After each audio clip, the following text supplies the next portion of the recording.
The total goal of this project is to improve the fan experience at Mountaineer Field. So, Mountaineer Field was built in 1980, and the concourse areas have been relatively untouched since then. So, in improving the fan experience, there were certain goals that we wanted to reach in doing that. And in no particular order, they are our restrooms, increasing our restrooms, increasing our points of sale for concessions, widening our concourses, upgrading some of the field boxes we have there that are along the east and west sides. If you look up, it's the where you see the fixed seats at the top of each section where the gold and blue seats are. And then accessibility. We have major accessibility issues with our stadium currently, and we're working to resolve all of those. So we're looking to the future with that. With that, also creating new entrances and more gates for fans as well. So those are the main goals of this renovation. Loosely speaking, we will be doubling our restroom count of current. We will have a 50% increase in points of sale for concessions. The widened concourses will come from us actually pushing the concourse building structures back. You're familiar with the roads that go up to the roads that go up to the east and west sides. The exterior footprint of the stadium, the backs of those buildings will be pretty close to those roads now. So we're actually physically pushing them back, but we're also reconfiguring how our concessions are laid out to where you queue up differently, and you don't necessarily queue up into the concourse, which creates more points, more pinch points on the concourse. I mentioned the upgraded field boxes. We're going to go in and put new seats in those. They're going to be a wider, cushionier seat. There are no cushions there now. We'll add TVs in them and heaters. The heaters, I haven't ever seen a heater that can heat the great outdoors completely. So they're meant to take the edge off. We're not trying to, have 70 degrees in the outdoors during a 30-degree game in November, but it'll definitely be a nice amenity, and you'll definitely be able to tell the difference if you're in one of those seats. And then talking about the accessibility a little bit, literally every single one of our entrances and our gates will be accessible now. So that's a great thing for us to be able to say. I know that most of y'all probably utilize the west gate and the press box. You're very familiar with an ADA shuttle coming clear up to the gate when it's right before kickoff, and there's fans, and you have pedestrian traffic mixing with vehicular traffic, and it's just a big safety concern for us that we're trying to get away from.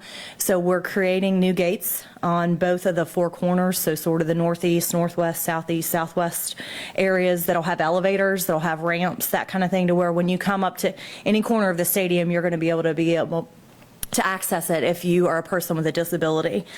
Also, one thing that we've worked on with student government is to provide ADA seating within the student section itself. Currently, if you are a student with a disability, you have to sit in one of our current wheelchair areas, and that means you don't necessarily get to sit with your peers. So we are creating ADA seating at the top of the student section and the lower level too. So students with disabilities will be able to sit with their peers in those sections. So that's sort of it in a nutshell. Our timeline for this right now, and when we go out there, you'll really see. Right now, we are phasing it over 2 seasons. We started work June-ish, May, with early site utility relocations. So a lot of what we've been doing to this point, and what we will continue to do, is relocate utilities. A large chunk of this project is utility relocation. It's a big part of this project. So we are working to do that. Right now on the west side, even on the east side, so that the east side and the north will be complete for the 2016 season, and then we'll do all this again on the west side next season, so that it will be ready for the 2017 season. All the field boxes and the student ADA seating will be complete by the 2016 season as well. It's going to be a tighter footprint on the east side. So while this change is good and while it's needed, we're asking in advance for everyone's patience with it. The students, anyone who sits on the east side, that's definitely part of what we're going to endure this season, and we'll be asking the same for next season on the west side. Also with this comes the man trip route is going to change. As you can see on your map there, the old man trip entrance would be within that yellow and gold shaded construction area. So the man trip, we've met with our football program, and what their plan is now to no longer drop right this year at the intersection of Elmer Prince and Don Nealon, but actually drop at the entrance to the light blue lot. So drop there, they can walk across through the light blue lot, and you'll see there on your map where that light blue line comes across that little area up and actually in the east gate. You mentioned ADA changes in entrance, ADA changes in seating. Will you increase ADA seating? We will with the student sections, yes. And then with any of the field boxes that we're constructing, there are ADA seating in those. What's going to happen with capacity of the stadium? Is that going to change at all? I don't think so. And you'll see some nice, some other things like that, a graphics package, better wayfinding. We're really lacking in wayfinding at the stadium. That's one of the biggest things we hear from people who are our visitors. I don't know where your things are when I come up, so we're really working on those. And that's what's shown in one of the renderings there, right there on the corner, the little "You Are Here" map. So we're looking to improve that. We're going to have charging stations on each concourse that fans will be able to use. Of course, we'll go back in with the TVs in the concession stands and concessions areas where when you're waiting in line to get your food, you're not going to miss out on any of the action. So definitely an enhanced graphics package is part of that too. Will the bathrooms will you add more like family friendly?